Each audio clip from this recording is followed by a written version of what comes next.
Every time you switch between tasks, your brain leaves behind something researchers call attention residue, and it takes up to 23 minutes to fully recover. You are not just losing time, you're actually making yourself measurably less intelligent, and by the end, you will understand exactly why. Think about your morning. You woke up, checked your phone, tried to answer emails while eating breakfast, half listened to a podcast. You arrived wherever you needed to be, feeling scattered. You sat down to do something important, got a notification, checked it, came back, and the thought was gone. That feeling of being busy but getting nothing done, that is not a personal failing. That is your brain under attack. Because every time you split your attention, you're not just being less productive, you are actively degrading the very cognitive machinery you need to think clearly. So let's start with what multitasking actually is, because most of us think we're doing it. The research says we're not. Your brain cannot do two cognitive tasks at once. What you think is multitasking is really rapid task switching. You're not running two programs simultaneously, you're toggling between them constantly, dozens of times a minute, and every single toggle has a cost. David Meyer, a cognitive scientist at the University of Michigan, has studied this for decades. His research shows that task switching can reduce your productive output by up to 40%. Not 5%, 40. That is nearly half your cognitive capacity, gone, simply because you chose to have email open while writing a report. And it gets worse, because those costs are not just about time. There is something called the switching cost, a measurable gap between finishing one task and reaching full capacity on the next. During that gap, you're not just slow, you're more likely to make errors, you're more likely to miss details.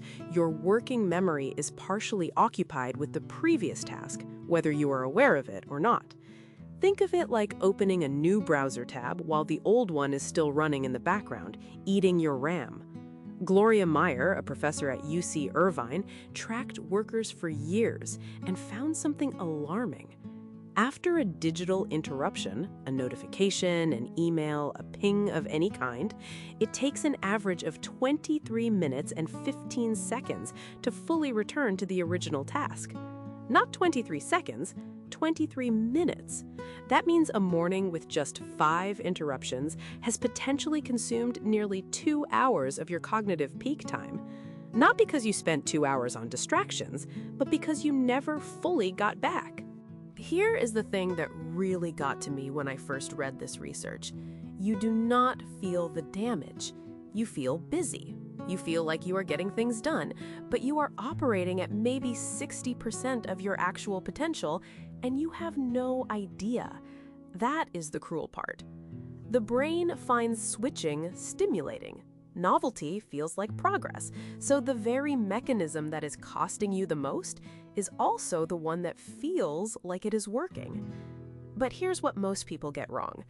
They think multitasking is a skill problem, like if you just practiced enough, you could get better at it.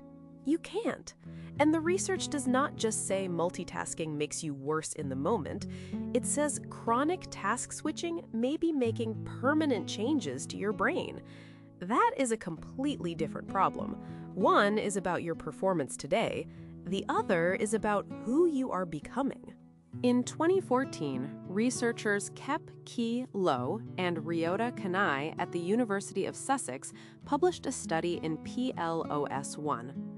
They found that people who frequently used multiple media devices simultaneously had measurably less gray matter density in the anterior cingulate cortex, the part of your brain responsible for attention control, decision-making, and emotional regulation. Less gray matter, not less activity, less actual brain tissue. Now, that study is correlational, so it does not prove multitasking caused the change, but combined with everything we know about neuroplasticity, the implication is hard to ignore. And then there is the IQ study. Glenn Wilson, a psychiatrist who worked with King's College London, conducted research for Hewlett-Packard in 2005. He found that workers who were constantly interrupted by emails and calls showed a temporary IQ drop of 10 points. 10 points! To put that in context, that is more than twice the cognitive impairment linked to smoking cannabis. Let that land for a second. So what does a brain that has been chronically task-switching actually look like? It struggles to enter deep focus. It craves novelty because novelty feels like progress. It finds sustained single-tasking uncomfortable, almost anxiety-inducing. It feels productive while measuring low on actual output. Sound familiar? That is not weakness, that is adaptation. Your brain adapted to a fragmented environment, and the more you fragment your attention, the more normal fragmentation feels. Here is the good news, and I genuinely mean that. Neuroplasticity works both ways. The same mechanism that may have degraded your focus can rebuild it, but you have to be deliberate because your environment is not going to stop trying to break your attention. You have to actively design around it. Step 1. Create monofocus blocks. These are 45 to 90-minute windows where you do one thing. Notifications off, all irrelevant tabs closed. Not because productivity gurus say so, but because your brain needs that uninterrupted window to enter what researchers call flow, the peak cognitive state where output quality dramatically improves. Mihaly Csikszentmihalyi spent decades studying flow and found it requires uninterrupted attention. It cannot be reached in fragments. Step 2. Stop glorifying busyness. When you context switch constantly, you feel productive, but remember that 40% cognitive tax from earlier? It is invisible in the moment. Your feelings about switching are genuinely unreliable. Step 3. Recover deliberately. If you get interrupted, take 60 seconds and write down exactly where you were and what your next step was. That act of re-anchoring dramatically reduces attention residue. You are not just returning to the task, you are returning to the mental state. And here is why it matters to actually reach that flow state.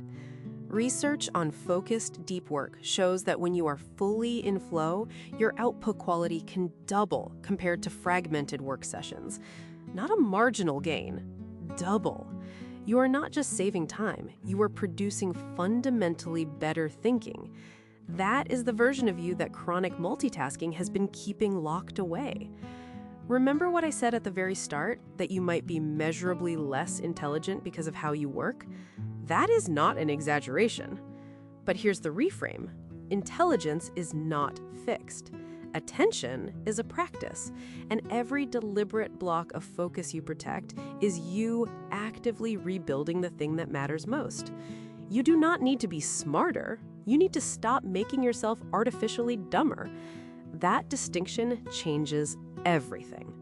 If you found this useful, the video on deep work and flow states goes deeper into exactly how to build this kind of focus from scratch. And if this hit close to home, subscribe. There's a lot more coming.